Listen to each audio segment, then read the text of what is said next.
পুরনো পথে হাঁটছে সরকার। গুরুত্বপূর্ণ অধ্যাদেশ নিয়ে টালবাহানা করলে আবারও জুলাই ফিরে আসবে। ভয়েস ফর রিফর্ম আয়োজিত আলোচনায় এমন মন্তব্য করেছেন রাজনীতিবিদ ও বিশিষ্টজনেরা। সেই সাথে তারা বলেন, ক্ষমতায় গেলেই অনেকের অবস্থান ও আচরণ বদলে যায়, যা স্বাধীন বিচার বিভাগ ও মানবাধিকারের জন্য হুমকি।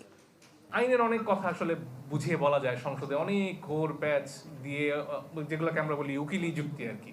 তো সেগুলো আপনারা দিতে পারেন, আমরাও বুঝতে পারি, কিন্তু সাধারণ মানুষ কিন্তু এত ধৈর্য নিয়ে থাকে না। তারা আশা করে একটা স্বাধীন বিচার বিভাগ থাকবে, তারা আশা করে মানুষ গুম হয়ে যাবে না। স্থানীয় সরকারের এই যে প্রশাসক বসানো, এগুলো সংবিধানের 59 অনুচ্ছেদের লঙ্ঘন।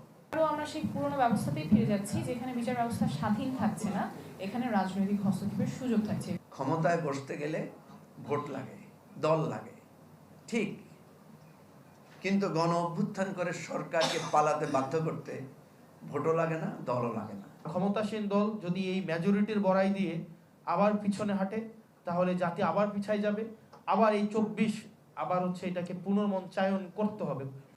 আমাদের দেশে একটা গন্ডগোল তৈরি করার জন্য বুঝেশোনা করছেন, ডেলিভারেটলি করছেন। কেন করছেন? এই রহস্য আমাদের বের করতে হবে।